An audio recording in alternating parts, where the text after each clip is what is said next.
Welcome to episode 10 of Truth Seekers. I am your host, Bryan Radzin, of course. I've been thinking about how to introduce myself at the beginning of these things, but, everybody will find their shtick. I'll find my shtick. I found a few things to say. But episode 10, this is a good thing, double digits. Hope to one day make it to triple digits and beyond, but this is a good starting point. I've gotten some comments so far, a few, and all helpful, productive, or should I say constructive. But I would love to spread the message to a lot more people. So any y'all out there who have friends that need something to, bring them up or make them think, hope this is your choice. So let's get at it. So today, I want to talk about one of my favorite movies of all time, The Phantom Tollbooth. The book was written by a man named Norton Juster. I believe published in the late 60s sometime. I'm not sure the exact year. But the book, which eventually turned into a movie, which was made in the early 70s, so not too recent, about the book was also, like I said, is one of my favorite movies. Book was great. Movie is still one of my favorite movies because, not only because it was made in the early 70s when, hand-drawn animation was still a thing, and you could tell stuff was hand-drawn. The cartoons, they looked a little bit different, a little more real. I mean, the CGI stuff nowadays is cool, but it takes away something from the artist. They used to sit for hours at storyboards. Anyway, so the movie, it starts off real, as far as non-animated. Basically, the boy who is bored, doesn't see any meaning in life. Now, one of the reasons I love this movie and the book and everything, it's because of all the metaphor in it. I like to think that I put a fair amount of metaphor in my writing, and therefore, whenever I see a physical representation of it, I certainly, jump at the chance to see it and like it and all of that stuff. So this is one of those films that does that. Anyways, boy's sitting in his room, bored. Magic box flies in the window and lands, and he's like, "What the hell's going on?" He's on the hold with his little buddy, both bored, nothing to do, kind of feeling like in the doldrums. There's no point to life. And then this box comes in, and it's a toll booth, so to speak, and he rides it on into a magical land. Now, there's been lots of cartoons made with characters who go off to magical lands, but this one in particular I really think is special for a lot of reasons. So one of them is this movie was done with is certainly funny for kids. A lot of material, like I said, the metaphor for adults, songs, all that kind of stuff. But I want to talk about a few of the metaphors in it because I feel like it gives you a real picture of, kind of what we go through in life. So several scenes, I'm just going to pick some random scenes because can't remember the exact, frame by frame storyline or anything. But so many metaphors give you the basic gist. This magical world is in chaos, is at war. These two warring kingdoms, one is letters and one is numbers. They're fighting each other to determine what's more important. And the reason they're fighting is because the princesses of rhyme and reason are gone. So basically there's chaos because there's no rhyme or reason. First off, get that. So then, this boy Milo sets off on a magical quest through this land to try to rescue these the princesses of rhyme and reason. So one thing that I always thought was cool, as he's going along. Before he kind of gets to the kingdoms, he goes to different, gets different people's advice. And it's, it's a great flick. But the doldrums. All found ourselves in the doldrums before, where we can't think, we don't want to do anything. We're not like giving up, but kind of giving up, kind of satisfied in the swampiness of not giving a shit, I guess. That's really what it is, not caring. Get stuck in the doldrums, you start getting depressed, you start getting satisfied with that level, and anything that brings you out, even if it's good, can be looked down upon. So how do you get out of the doldrums? By thinking the very opposite of what got you in there. Good thoughts, productive thoughts, any thoughts. And keep those going, and you will soon find yourself out of the doldrums, as which they did in the movie. It's a lot.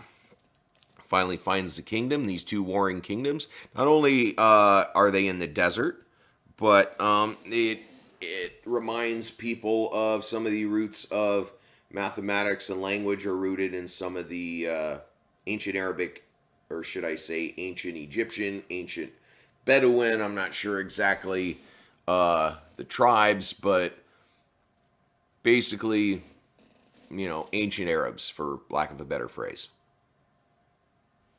Were all basically the roots of language and old mathematics. The two kingdoms have obviously Arab names, Aziz and something else. I can't remember right now, but they fight each other. They're brothers, and like I said again, the metaphors is just it's pure gold. The kingdom with the letters. They eat the letters. They go to the kingdom. They get a special meal. Whatever they can imagine is put in front of them. So while all his helpers and all Milo's helpers are eating their most favorite meals in the world, he gets a explanation of, "I'm sorry, but can I ask a question?" Blah blah blah. Few sentences that he speaks, and he has to eat his words. Now, when he said, "Oh, I wanted something else," one of the other people said, "You should pick more delicious words," which has obviously some comic relief in that scene, but it's true, because if we want our words to have more meaning, we have to mean them. We have to actually mean them. I mean, that's the root of a lot of problems, right? It's people doing stuff that they don't mean, or are trying to be something they're not, or are trying to be another picture of something that somebody had an idea of them 20 years ago down the road, and now they're no longer, that person. But anyway, back to the movie. So, gets through the letters, goes into the numbers, same kind of thing, ancient stuff. It's really powerful, just so chocked with metaphor.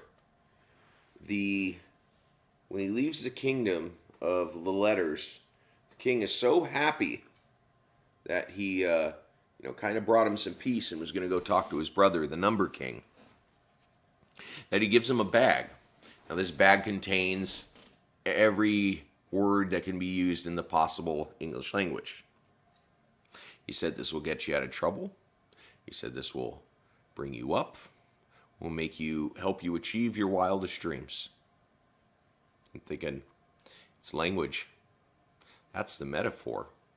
Language, words is funny. Language, it means everything and means nothing at the same time. How many times have you said how many times have you heard that words don't mean anything, or said that words don't mean anything?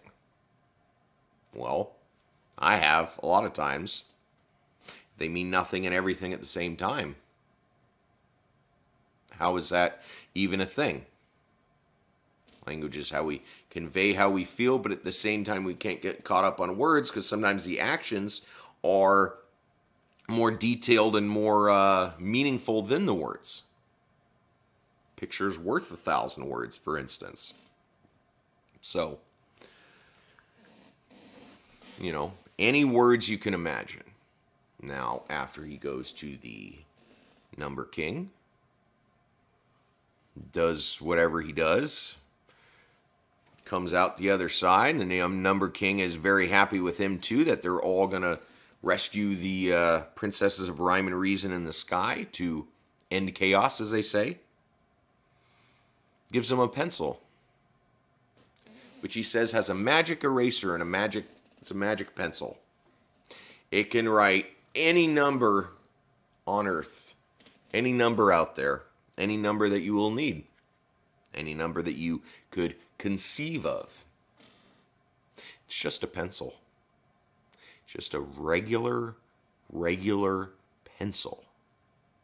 The meaning there, of course, is that you, the person, we, the person, me, you, everyone out there in their own way, can create these words, can create whatever they want. They can create anything that their heart imagines, everything that their heart imagines. It's a beautiful world. It's everything that we hope it to be. We just have to make it so. So after young Milo makes it out of the letter kingdom and the number kingdom and is firmly on his upward trajectory towards the castle in the sky where the princesses of Rhyme and Reason are being held, they have to get by all these monsters. Little ones, big ones. There's meanings to each and every one of these. I just can't for the life of me remember them right now. But the main point is right near the end, right after they beat all these little monsters along the way that weren't what they thought they were, you know, made themselves out to be a lot worse than they were. Right before they're about to get to the path to the castle, all these monsters kind of congeal or ameliorate, or that's not the right word, but come, you know, kind of can you know, come together in one big blob. This giant monster of all the fear, of all the negativity, it's ignorance. And what is the solution to ignorance? This big old giant monster, no matter how big and how angry and how violent it looks like it's going to get. What is the answer to that? Truth. Milo shoots this little tiny weapon, hits the monster in the tongue or whatever, and it's truth. Truth beats out ignorance. And it will every time. Every time. We have a lot of ignorance going on along right now, and we need a lot of truth. One of the reasons why I wanted to do this episode, but another reason was to try to remind you all out there how important truth is to all of us. Now, you know, I know we create our own realities, we create our own perceptions, we perceive what we want to perceive, especially through whatever we've experienced in life. But there's something out there that's a black and white, humanistic, binds us all together truth. We're human. We want to take care of ourselves, our families. We want to leave some kind of positive mark on the world. We want to feel like we matter. You know, and I think that's where a lot of people get stuck these days. I know I do. Sometimes we just feel like we don't matter. We get depressed. Now, and the reason I'm bringing this up is, how universal feeling do you think that is? People feeling like they don't matter, And whatever they say or do just digs them further into a hole where people all around them, above them, below them, to the sides, wherever, everybody's gaining but not them. Or at least that's what they perceive, what they feel. Now, all they want is to matter. I think everybody out there, no matter what side of the political spectrum, the other spectrum, whatever spectrum, okay? There's a lot of spectrums out these days. Whatever side of the spectrum you're on, you know we all want to matter. We all want to be loved. We all want to matter. And so when there's a group of people that's been standing up, trying to stand up for their rights, like this country was literally founded on, they went from wanting equality to being noticed, tolerated. Now they want to matter. So if someone stands up and says Black Lives Matter, they're not saying that you don't matter. They're saying that they do. How many times have we told ourselves we matter? We want to matter. We do matter. We use it to come out of our depression and come through to the light. Yeah. We all matter. And it's none of our damn business if someone stands up and tries to fight for their rights, trying to say that they matter when we know that we have done it a million times. We know we matter. They know they matter. Why can't we see that each other matters? Someone's not even asking for equality anymore. Someone's just asking that they matter. I mean, how low do they have to bring down their expectations? How low do they have to go before they get anything? Before the bottom of the barrel is scraped and there's nothing they can do? I don't know. I don't know. But to give some hope, I know that everything coming forward for us in life, that old way of thinking that kept everybody down, all the old culture war bullshit, it's all fading away. It's all fading away. All that generation is going to die off. And all that's going to be left is us, the newer generation. Well, there's a lot of good people from that generation too. But I think a lot in the new, they could care less about a lot of the culture war stuff. Yes, we're going to have disagreements on taxes and economics and things along those lines. And we may never agree.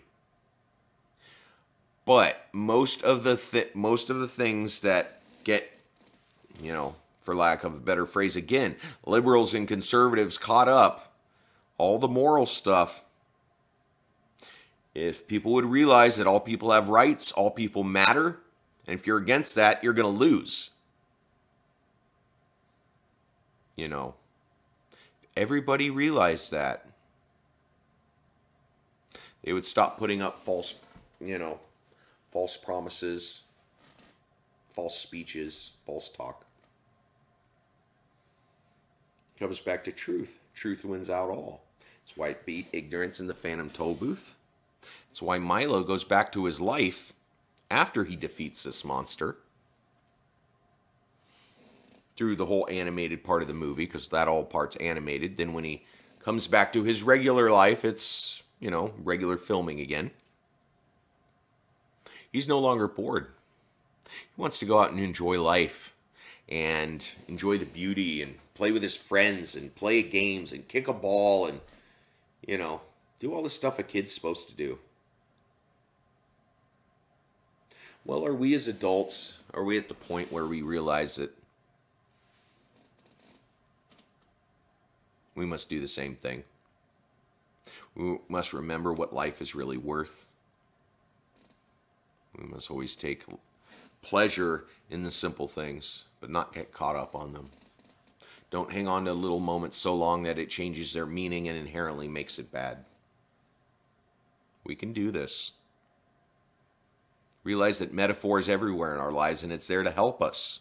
It's sometimes some of the signs and symbols that affect everything. So when we go through our daily routine, may we always look at others like we look at ourselves. And if that look is bad, then that's where we start, because it's the root of so much problems. We need to be able to look in the mirror, not like what we see, but love what we see, and realize that that person staring back has the potential to achieve greatness. They just have to believe in themselves and know that that something better is out there. Because it is. We just have to work for it. We all matter. We all want truth. We all want authenticity. And we don't want fakeness. We need to stop being okay with fakeness and just live life like it was supposed to. Like the beauty of the world wants us to. We can achieve great things, and we will. We will come together once we realize we're the ones holding us back. Well, I love you all, and we'll talk soon.